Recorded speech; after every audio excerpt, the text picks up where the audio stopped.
umubare wacu ni 9 igisobanuro cy'umwataka ifoto yacu igusigira urwibutso mu birori byawe yaba ubukwe anniversaire bridal shower inama n'ibindi nguhitiyemo 9 Image Studios ngo bagufashe gukesha ibirori byawe bizahore bihanze muri 9 Image Studios bakwandikira ku mipira mu buryo bwose ibikombe amakaramu gukora ibitabo kwandika ku ngofero umwihariko ukaba ifoto bagufotorera muri studio ugahita uyitwara ngwino wihugure gukora live streaming photography gutunganya filime ndetse na social media management wadusanga muri centre y'abatsinda ku cyapa cya taxi ahazwi nko ku iseta ya Giheka hamagara tukurangire kuri 07 22 810 891 9 Image Studios. Your image will stamp your heart. Te prouver comme je suis grand.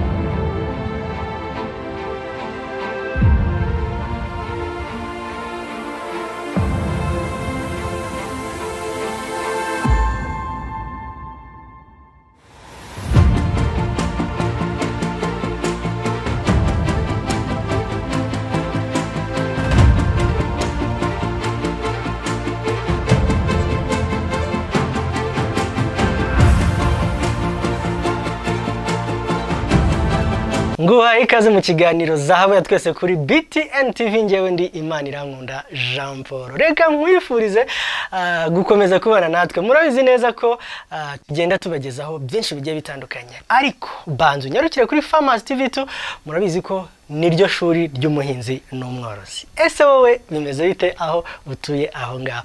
Kuri uyu munsi rero twanyarukiye mu karere ka Rubavu aho tugiye gusura ubworozi bwa kobaye. Tugiye kureba ese kobaye zororwa gute, bigenda gute, ni iki gikorwa kugira ngo baziteho, ndetse turaza gufata umwanya twiyicarire mu bworozi mu kiraro kugira ngo tuze no kureba n'uburyo tukobaye abantu benshi muzizi nk'imbeba za kizungu, ariko iryo zina ntabwo ariko biri. Ntago ari imbeba ni za zindi zo mu nzu zo ubundi hanini zimenyerewe ku izina rya Sumbirigi. Kobaye niryo zina ryazo, ahubwo impamvu mukunda kuzita gutyo nuko hanini nazo zifite forume y'ubwo bwoko. Rero reka nkwifuriza kubana natwe muri kino kiganiro kandi mbararika yuko umuntu wese ukeneye icyororo araza kunyurwa, ndetse turaza no kubaha nimero muzajya muhamagara aho uri hose mu Rwanda barakuderivaringira, cyangwa se waba ukeneye urugendo shuri. Gukora urugendo shuri muri buno bworozi ntabwo ari ibintu bihenze, nkuko dukomeza kugenda tuganira n'aborozi bagiye batandukanye. Ndakeka guhera nko ku 10,000 murabizi ko kubunguna twababwiye ko nimba ushaka koko kwinjira mu bworozi banza ukora umushinga nawe ubwinjiremo ufite icyo wadepanshije. Ngwino uza kwiga, nimba uje kwiga ngwino wa mworozi ugiye gusura umusigira amafaranga runaka kugira ngo nawe ejo azabashe kugura iki, yabasha kugura inkingo, yabasha gukora ibintu mu buryo runaka, byose abikora. Super Fresh bakuzaniye ikirungo cyitwa Intracofits kivuye ku mugabane w'Uburayi. Ni ikirungo umworozi avanga n'ibiryo by'inkoko izitera zikaguha amagi y'umuhondo nkamwe y'amanyarwanda kandi zigatera ku kigero cyo hejuru. Mu gihe inkoko z'inyama iki kirungo kizifasha gukura vuba ku buryo mu byumweru 6 gusa umworozi abatangiye kubara amafaranga. Intracofits iki kirungo murakibona mwifashishije nimero za telefone ziri kuri ekara.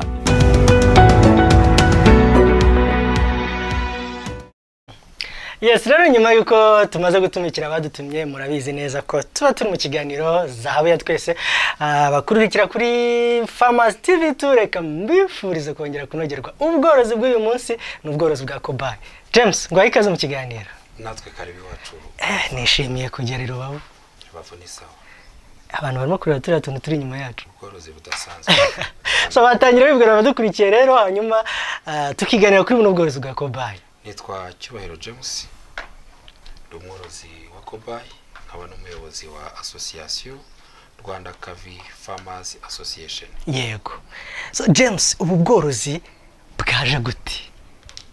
Ubu bworozi twabutekereje kubera ko abantu biruka bashaka ibyo kurya, inyama bazibuze kubera imigwingire. Hanyuma nza kwibuka ko kera bajyaga bavuga ngo hari Sumbirigi bavuzaga abana turi abana twiga muri primaire nko muri za 86 85 gerageza ro gukora ubushakashatsi ngo ndebe koko kwizo sumbirige nazibona abari bazifite zari zaracitse mbere zara hano henshi dushakira bakambwira ko nzazibona muri Gicumbi koko zirahaba Gicumbi Ngororero Gakenke Nyamagabe Nyamasheke Rutsiro nkora ubushakashatsi ariko ngasanga barazigurisha ku masoko bazizana mu dufuka bihishe abaturage bakagurirana abandi bakazigura bakazijyana muri Kongo abavuye muri Kongo bakazifata kuri ayo masoko kugerageza rero gushaka uko bazorora nsanga bazorera mu mago aho umuntu atuye akaba ari hazororera nanjye ntagira rero umushinga wo kuzorora ariko nge ku buryo bwa kinyamwuga butandukanye no abaturage bazorora nanjye rero ntangira gushaka abandi bafite nyinshi ko bazivana mu mago yabo mu nzu babamo zikajya hanze ngo tuzorere kinyamwuga twororera amasoko kugira ngo tubone amafaranga kandi twororere kugira ngo natwe twubake imibiri yacu ibe myiza yego kubera ko n'itungo rifite intungamubiri kurusha ibindi bintu byose yego hanyuma wabonaga wowe mu mibereho y'abanyarwanda wabonaga barifata gute mu giturage abaturage barabizi banarikonsoma ariko kubera ko abanyarwanda n'abantu bafite umuco wo guhisha ntabwo bari opening cy'umuntu arya ngo abe uveri yumva ari fieri yacyo agatinya ati runaka azavuga ngo rya sumbirigi cyangwa rya imbeba ariko orone ntabwo ari imbeba comtel nkuko abantu babivuga cobaye ni sorte y'inkwavu ntabwo ari sorte y'imbeba nuko wenda babona agasura kayo nanjye nigeze kuzorora bakabona ari nk'imbeba ariko ni sorte y'urukwavu ntabwo ari sorte y'imbeba kuko nta n'imbeba yagera abantu bicaye urabona ziratembera wayikoraho urabona ko gakoraho kakajya ushaka ntago kagresa ngo kabe ntabwo ziryana gusa ziraregana iyo zishonje zitagaburiwe ukanyura hano zisakuriza rimwe ukamenya ko zitariye hanyuma noneho ujya kubwinjiramo buno bworozi nyirizina ni iki kintu ushobora kubwira umunyarwanda kugira ngo amenye uko ashobora korora zino kobaye etape kuri etape kuri etape ntabwo bigoranye korora izi kobaye ngenzorora ko nari namaze kubona uko abakongomani bazigura nari mfite n'abantu bazikonsoma abaturage nazizana bwa mbere nazihereye iwanjye aho nororeraga inkoko ndazireka hanyuma mfata icyemezo cyo korora izi kobaye noroye kobaye 400 naguze 600 by'amanyarwanda hanyuma mu myaka 2 nari mfite ibihumbi bigera nko kuri 4 cyangwa 3 na magana gutyo igishoro sabonye kitari cyinshi bongera umva nari mfite ubushobozi kugira ngo naba abandi nshobore kubagurisha noneho yego abankikije wari umushinga hanyuma ku muturage ntago turi butinde ku muturage ushaka kubwinjiramo niki kintu abasabwa no kuba afite inzu yayubaka hanze itarengeje amabati 2 cyangwa 3 akayikora neza akayiha umuryango ku buryo ipusi cyangwa imbwa zitajyamo hanyuma afite ubushobozi yashyiramo sima y'igiheri atabufite yashyiramo ibumba hasi akaripana neza cyangwa amatafari ahiye ukayapana nk'uko bubaka amapave then ugashyiraho ibishariro inzu ya metero 2 metero 1.5 kuri 3 hajyamo 100 cyangwa 150 akagura kobaye 20 mu mezi 3 cyangwa 4 azaba afite 100 hanyuma ubwo ngubwo noneho reka turebe ese ko gushyiramo igiheri cyangwa gushyiramo no makaro si byaba bituruka ko wenda ntago zicukura iyo ari ku butaka ziracukura ubundi mu busanzwe abazorora mu giturage zikunda ivu ribatekesha kumwe zirabikunda noneho zigakunda gucukura iruhande rw'amashyiga aho abantu batekera abandi bateka mu giturage kumwe twero dushyiramo ibishariro ngibe sorute y'ivu yego cyangwa se y'ubutaka. Iyi iraha rero wabonye ko turaha tugashaka kwihisha iyo yumvishe ikintu ishaka kujya munsi ya bwa butaka rero akaba ariyo mpamvu dushyiramo cya gishariro kwize kubona ikiraha. Si nayo mpamvu uramushyiramo ano makoma kugira ngo oya amakoma n'ibyo kurya arabikonsoma. Okay. Hanyuma nta mpungenge cyangwa nta mbogamizi waba warigeze uhura nazo muri buno bworozi? Imbogamizi zibamo, urumva umuntu arakubwira ati nawe koko wagiye korora imbeba, ntawe uravuga ukavugira imbeba, ntabwo azi ko bimpa amafaranga, nta nubwo azi ko bikize kuri poroteyine. Mu mudugudu niyemo nta warwara bwaki, nta muturage wavuga ngo yabuze inyama kubera ko nzifite ku bwinshi. Mema abantu duturanye barazikonsoma, njyaho ntuye muri Rubavu nasanze bazimenyereye, bari baziza ariko zarabuze, ubu abenshi barimo kuzorora kandi noneho isoko rirahari. Hanyuma izindi bogamizi, iyo dushatse kuzongerera agaciro, urabona inyama wenda z'ingurube cyangwa iz'inka bakoramo sosiso, izi inyama z'izi kobaye nizo zikora sosoma nziza ya mbere, karite ya mbere, nuko haba harimo ifu ya kobaye. Ntituragira ubushobozi bwo kugira imashini yashobora kumisha za nyama ngo dushobore gukora noneho ya sosoma nziza. Iyo dutumiza mu mahanga tukayikorera mu Rwanda, nibura abaturage bacu bakayikonsoma ku giciro kiri hasi. Hanyuma se hari ingendo shuri waba warakoze nko hanze y'u Rwanda cyangwa wakoze mu Rwanda gusa? I Bugande hari umuntu uzorora afite ibihumbi nk'$150. Ibihumbi? Yego. Uwe afitanye amasezerano n'ibigo by'ubuzima bya UN, ariko bazivoma amaraso akayagurisha. Ubu uri en contact nawe? Turavugana, narabasuye, ariko nanjye nifuzaga hari projet ndi gukora ko nagira ifamu nziza, nibura nkaba nashobora korora nk'ibihumbi 100 cyangwa se ibihumbi 200, cyane ko leta ifite gahunda yo kugaburira abana mu bigo by'amashuri, ariko inyama zarabuze, zaba iz'inka zaba iz'ingurube ntabwo baragira ku bushobozi bwo kuba bashobora kugaburira abo bana ku mashuri. Ariko kugira ngo urye ibiri 10 by'inyama z'ingurube warya ikiro kimwe cya kobaye. Hanyuma se kugira ngo zidacika murimo gukora iki? Turashishikariza abantu kuzorora kandi dutanga n'icyororo nko ku bana, abana biga muri za primaire. Iyo yubatse akazu hanze araza tukayimuha akayikurikirana, yava ku ishuri akayahirira, ubwo abacitse kwaka umubyeyi w'ikayi, ikaramu, iniforme yayigurira kubera cya cyororo iyo yagifashe neza. Muri Kigali rero nta byatsi tugira, kandi birashoboka ko uba ari ubworozi umuntu yakora nkuko yakorora inkwavu, nkuko yakorora inkoko, kandi muri Kigali ho bimaze kugira. Ubwo hanga ndashaka kubijyanye no kugabura, uretse ko mbona byakorohera umuntu cyane uri mu giturage wenda kuruta muri Kigali. Hari ibiryo by'inganda izi kobaye zishobora kuba zarya, ese ntago byahenda umuntu?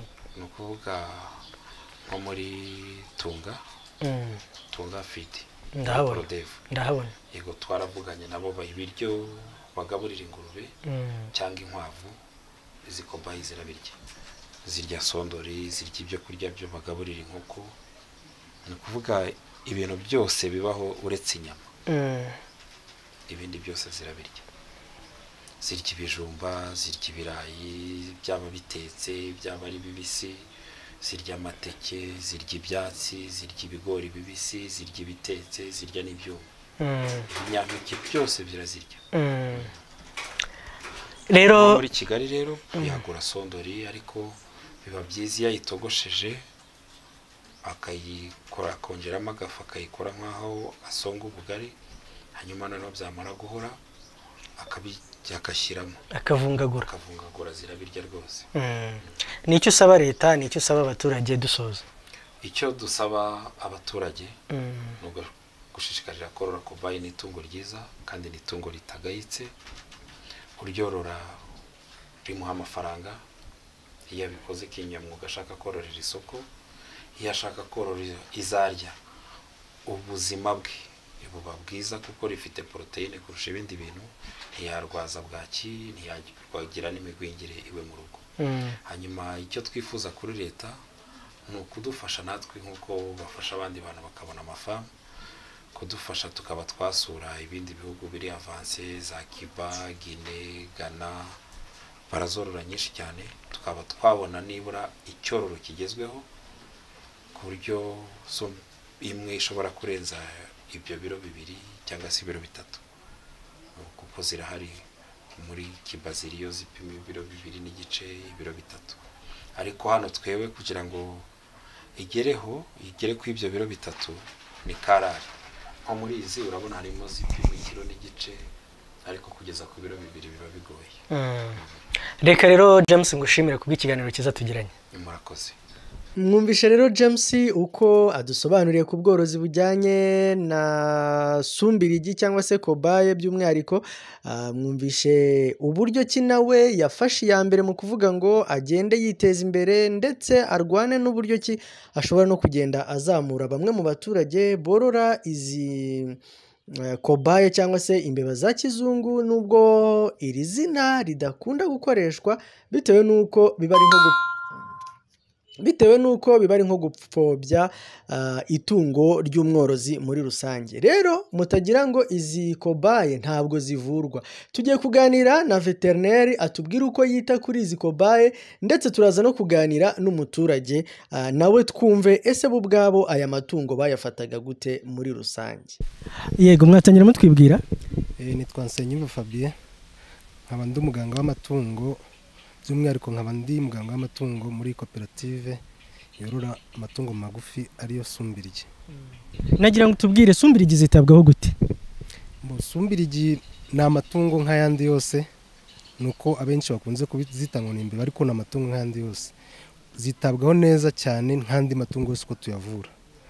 By'umwihariko iyo zagize ikibazo nk'uburwayi, zikaba zitakunze no kugira n'uburwayi bwinshi cyane kuko akenshi zitungwa n'ibyatsi, ariko hajemo n'ikibazo cy'uburwayi, imiti tuyishyira mu mazi zinywa ya buri munsi, n'amavitamine tugashyiramo, ku buryo usanga nka sumbirigi iyo bagiye kuyisarura usanga iri hagati y'amagarama 700 n'ikiro.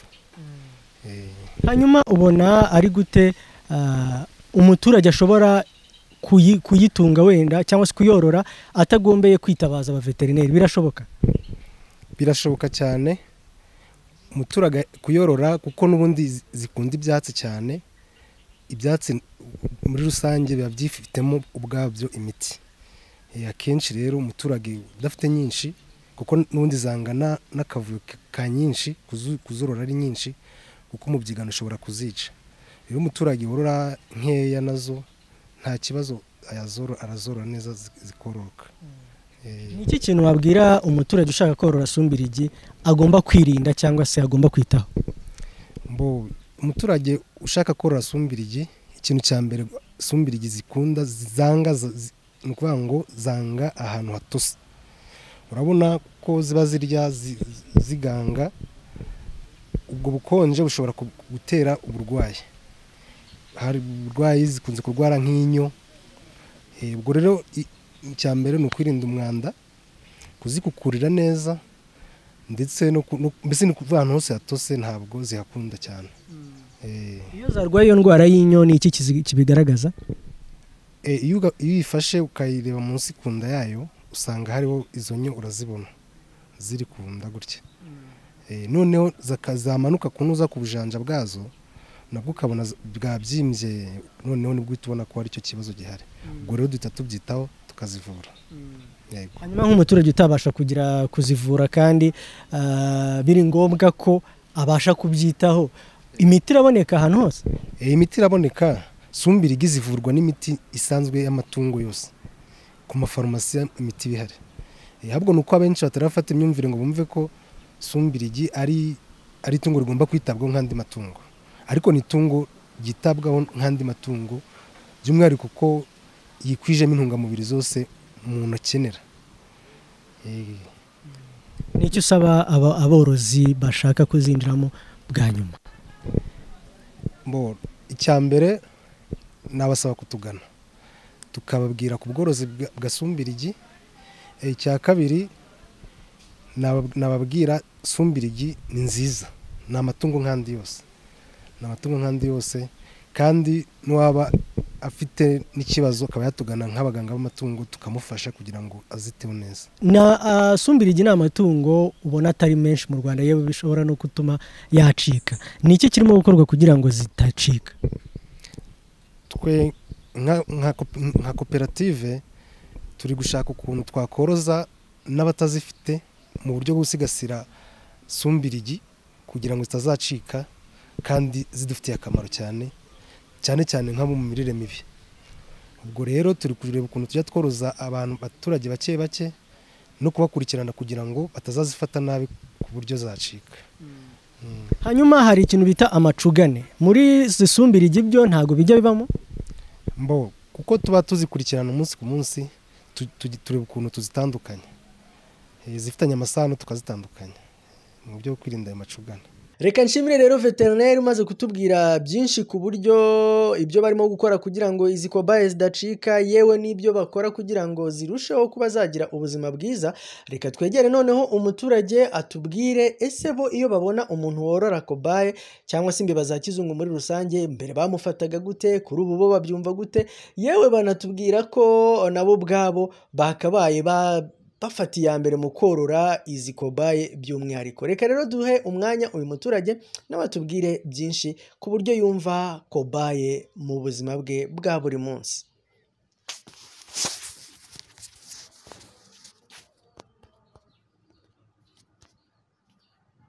Watangira twibwira?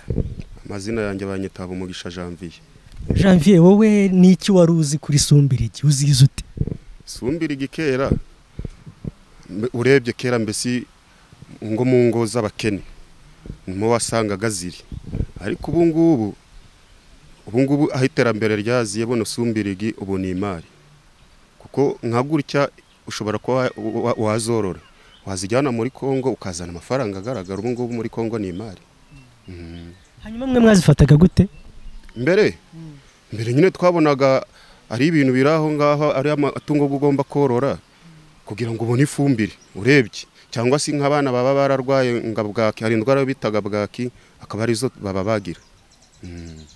Ubundi urebye akamaro kazo kera uko twazifataga kari ako guhereza abana bagwaye cyangwa se ifumbire, nta kindi. Imyumvire se yo kuzisuzugura wabonaga abaturage bazisuzugura gute? Nyine kuzisuzugura bumvaga ko ari imbeba zisanzwe, katari ubworozi bw'umuntu yavuga ngo aroroye nk'ingoko cyangwa se indama n'ibindi. Mbese bwari ubworozi busuzuguritse cyane, bwari buciriritse. Iyo ubonye James rero ni umugabo wamaze gutera imbere kandi yororera Sumbirigi, mwe mukuraho ikihe cyitegererezo? Ubu nanjye niyo gahunda nari ndimo, nanjye ndi gupanga buriya ngurikije ukuntu James yateye imbere cyane, ko bono no hakurya ndakazi dufite. Ubu nanjye mu rugo natangiye kuzorora, buri wanjye na hano hirya nanjye ndazifite. Hanyuma urasaba iki abandi baturage bagenzi babo? Bakanguke daborore, ikiza n'ubundi cyazo zinororoka vuba. Zino mbeba za Sumbirigi zororoka vuba, ni ukuvuga ngo mu kwezi ibibyaye.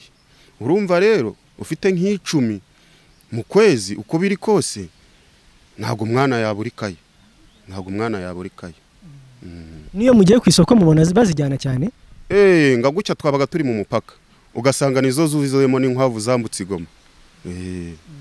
Urebye kwanza n'abantu bamenye ubwenge bakazijyana Igoma mbere, none ntacyo twavugana, abantu bishoboye.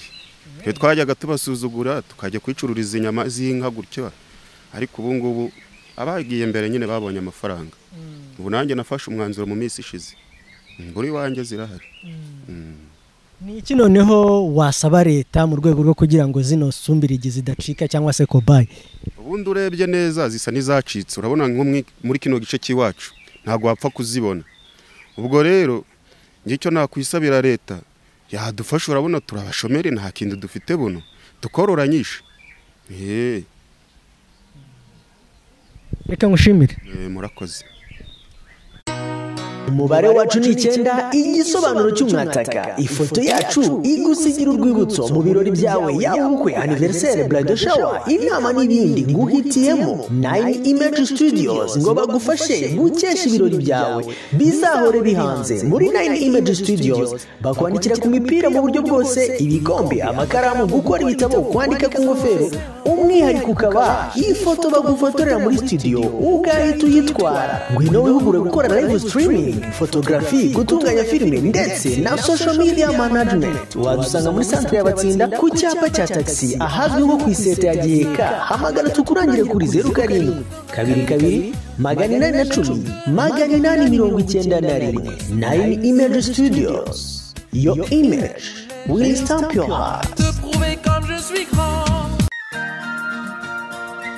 Mbega mu bwiza butagira uko busa Life Holistic Limited isanzwe kugezaho ikinyobwa uruvange none yibazaniye uruvange one stop shop ndahagutuye ndakurahiye bantu mwese mugani ntare y'Iburasirazuba bashoferi namwe batwara ba mukerarugendo aha niho honyine hanyuze umutima wawe bagufitiye amacumbi meza afite ibitanda bivura amavunane alimentation usangamo buri kimwe nkenerwa wikwicwa n'inzara kuko tugufitiye icyokezo na wamucoma mpuzamahanga bakokereza inkoko irimo umuceri brochette ihene yo mwifuru komande zo ni nk'umurabyo tugufitiye kandi ahakorerwa ubukwe na parking ihagije tunagukorera kandi outside catering dusange Gatsibo Rugarama wanavunyisha kuri 078 45 03 522 Life Holistic Limited tunagufitiye ubwiherero rusange ku buntu. Super Fresh bakuzaniye ikirungo cyitwa Intracofits kivuye ku mugabane w'Uburayi. Ni ikirungo umworozi avanga n'ibiryo by'inkoko izitera zikaguha amagi y'umuhondo nkamwe y'amanyarwanda kandi zigatera ku kigero cyo hejuru. Mu gihe inkoko z'inyama iki kirungo kizifasha gukura vuba ku buryo mu byumweru 6 gusa umworozi abatangiye kubara amafaranga. Intracofits iki kirungo murakibona mwifashishije nimero za telefone ziri kuri ekara. Yes, rero nshuti bakunzi ba Farmers TV2 by'umwihariko nshuti bakunzi b'ikiganiro zahabu ya twese. Aha, murabona ko turi mu bworozi bwa Kobaye by'umwihariko tumaze kuganira na James atubwiye byinshi muri buno bworozi muri rusange. Reka rero nifurize mwe mwese mukurikirana ikiganiro zahabu ya twese yaba kuri BTN TV ndetse mukanagikurikira kuri Farmers TV2 ko ubu nabwo ari ubworozi ushobora kwinjiramo bukakugirira akamaro mu buzima bwawe bwa buri munsi. Twagiye tureba mu bworozi bw'inkoko tukabonamo ibintu byinshi bigiye bitandukanye. Murabona ko nakangaka nako zinyweramo amazi. Aha rwose dore harimo amazi nazo ziraza zikanywa. Tubimenyereye ku izina rya drinker. So urabona rero ko ni ubworozi bwateye imbere nazo ubwazo zitabwaho nkuko ani matungo yose yitabwaho. Murumva rero ko reba ukuntu turimo kugira wallahi. Akomana ewe data we n'ubworozi buteye amabengeza n'ubworozi buteye amatsiko nawe rero utarabasha gushaka uburyo wakorora nimburi no mu giturage ukabukurikira BTN TV cyangwa se ukabudukurikira kuri Farmers TV by'umwihariko mu kiganiro cyacu reka nkubwire ngo n'ubworozi bworoshye kuba nawe ubwawe wabworora. Fata Kobaye 10 uzishyire mu rugo iwawe, fata Kobaye 5 uzishyire mu rugo iwawe mu gihe gito ugize ubworozi hafi bwa ugeze ku 150 mu buryo runaka. Reka rero ngushimire cyane ngenda Imana yawe Jean Paul babwira ngo ikigano nta kindi ni zahabu ya twese kuri Farmers TV2 ndetse na BTN TV. Bye.